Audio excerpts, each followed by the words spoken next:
Good morning, students. Welcome to today's class. With our thoughts, we make the world. With this thought, let's begin our class. To begin with, let me give you some common examples. I am weighing 80 kgs. I am 20 minutes early. This is 10 meter long. But the question is, what is 80 kg? What is 20 minutes? What is 10 meter? We all know that 80 kg refers to mass, 20 minutes refers to time, and 10 meter refers to length. These are some common physical quantity that we humans use in our daily life. Tell me, these physical quantities are having dimensions? Yes, these physical quantities are having dimension. Then, what is mean by dimension? Dimension of a physical quantity are the powers to which the fundamental units are raised to obtain one unit of that quantity. Yes, my dear students, in this section we are going to discuss dimensions of physical quantities.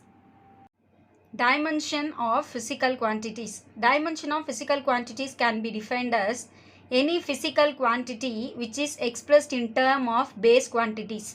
We all know that we are having 7 types of base quantities. So, any physical quantity which is expressed in terms of base quantities whose exponent, that is whose power, represents the dimension of physical quantity. The dimension of physical quantities is always represented using square bracket. This is the symbol of square bracket.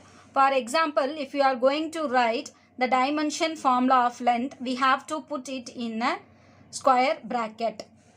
For length, the dimension formula is m naught L T naught. That is, we will have only length in the formula. So, this anything power 0 is, that is equal to 1. So, the dimension formula for length is L, the square bracket. Next, for area. What is the formula for area? The formula for area is length into breadth. For length, we will have 1 L, and for breadth, we will have another L. So, the dimension formula of area is L square. Next, if we come to the volume, what is the formula of volume? The formula of volume is length into breadth into height. So, the other quantities like mass and time will become 0. Only we will have the length. So, the dimension formula of volume is L cube. If we are having any number, that is for number, the dimension is 0. That is, if you are having any number like this, then the dimension will be 0. Then anything power 0 will be represented as 1. So, for dimensional quantities, the value or the power of the base quantities will be 0. Next, we will resolve some dimensional quantities for some of the basic terms in the physics. First one is speed. Speed, the formula of speed is S is equal to distance by time taken. The distance is what? The distance travelled between 2 points. So, we will measure the distance always in terms of length. So, in the formula of speed, we are representing distance as L and time as T. When this T in the denominator goes to the numerator, it becomes like L T power minus 1. So, the dimension formula of speed is L T power minus 1. Next, velocity. The formula of velocity is displacement by time taken. Displacement is also defined as traveling from one place to another. So, it will also take the formula as L. That is, it is denoted by L and the time taken is given by T. So, for the formula of velocity, V is equal to L by T. So, it becomes LT minus 1. So, the dimensional formula of velocity is also LT power minus 1. And students, please note here the velocity is a vector quantity, but the speed here mentioned is scalar quantity. But both speed and velocity are having same dimensional formula. Now, we are going to derive the dimensional formula for acceleration. we all know that acceleration is also a vector quantity. The formula of acceleration is velocity divided by time taken.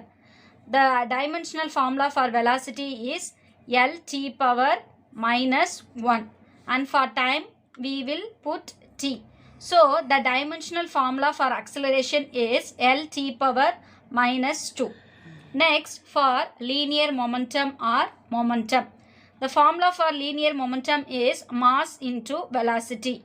For mass, we are putting the capital M, which is a base quantity, and for velocity, we already know Lt power minus 1. So the total dimensional formula for linear momentum or momentum is M L T power minus 1. The next one is force. We all know that the formula of force is mass into acceleration or momentum by time taken.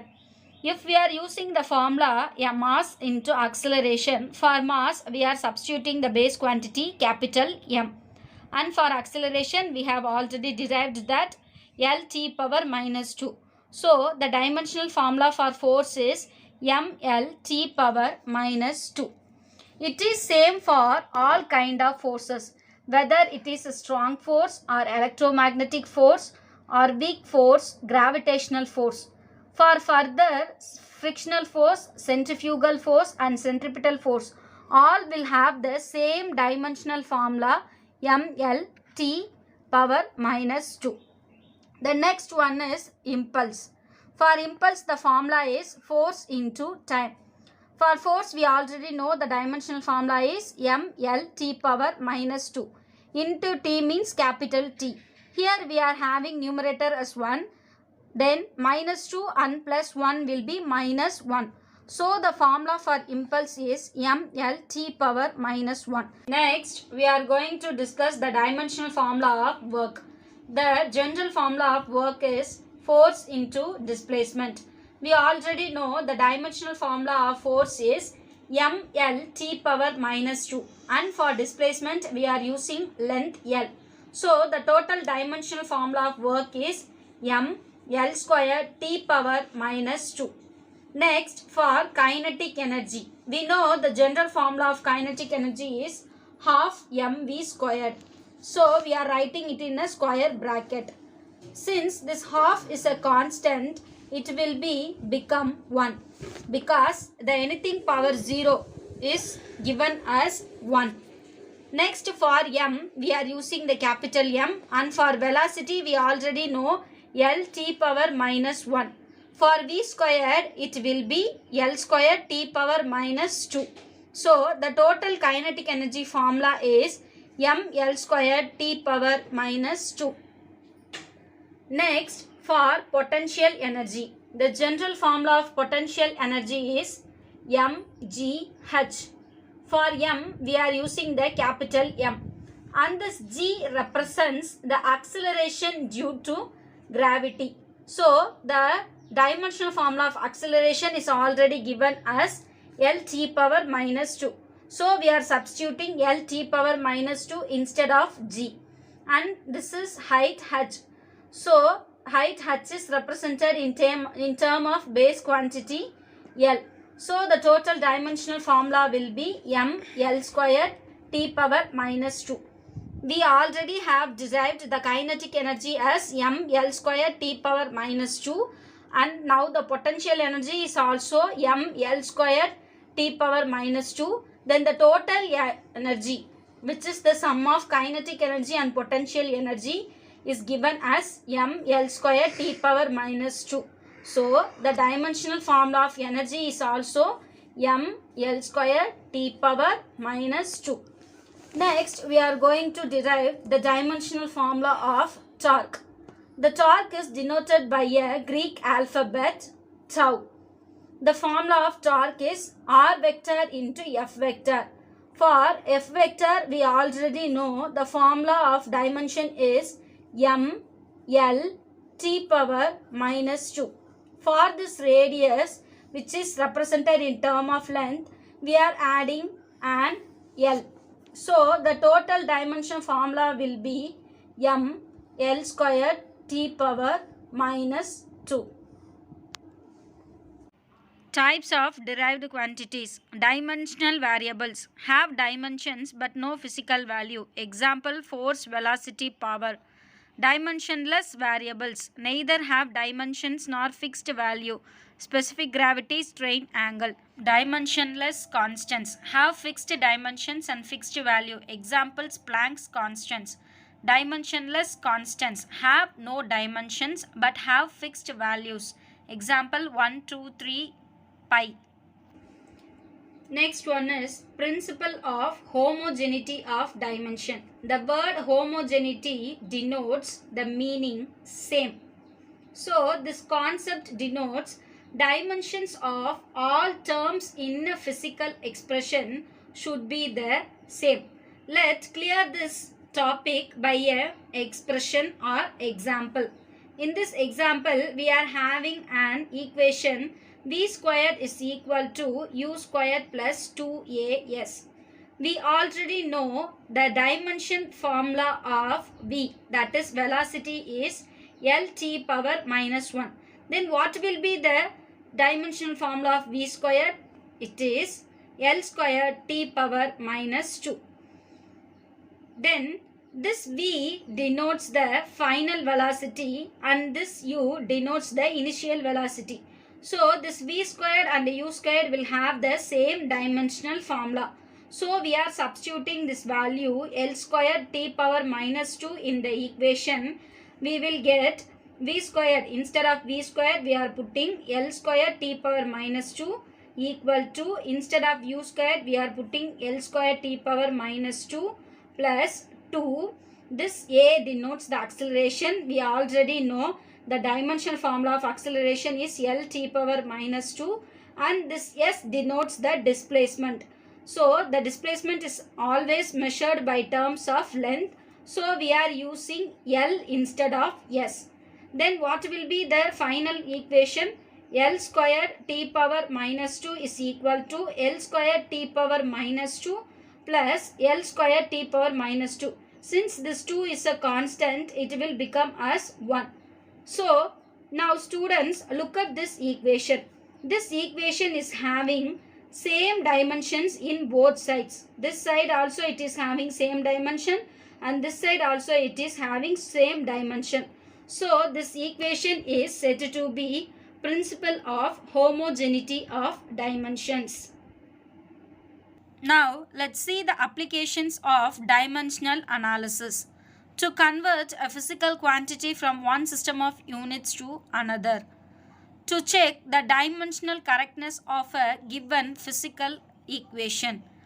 To establish the relation among various physical quantities. Now let's discuss the limitations. First limitation is this method gives no information about the dimensionless constants. This method cannot decide whether the given quantity is scalar or vector. This method is not suitable to derived relations involving trigonometry, exponential and logarithmic functions. Next, it cannot be applied to an equation involving more than 3 physical quantities. It can only check on whether a physical relation is dimensionally correct but not the correctness of the relation. Okay students, let's have a small recap about the topics which we had learnt in this section.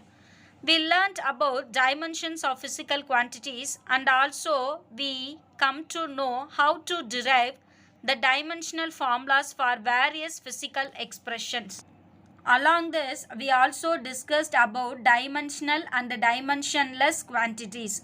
And finally, we concluded this section with the limitations and applications of dimensional analysis. Okay students, with this recap, let's wind up our class. I will meet you in another class with another new and interesting topics. Thank you students for your cooperation. Have a nice day.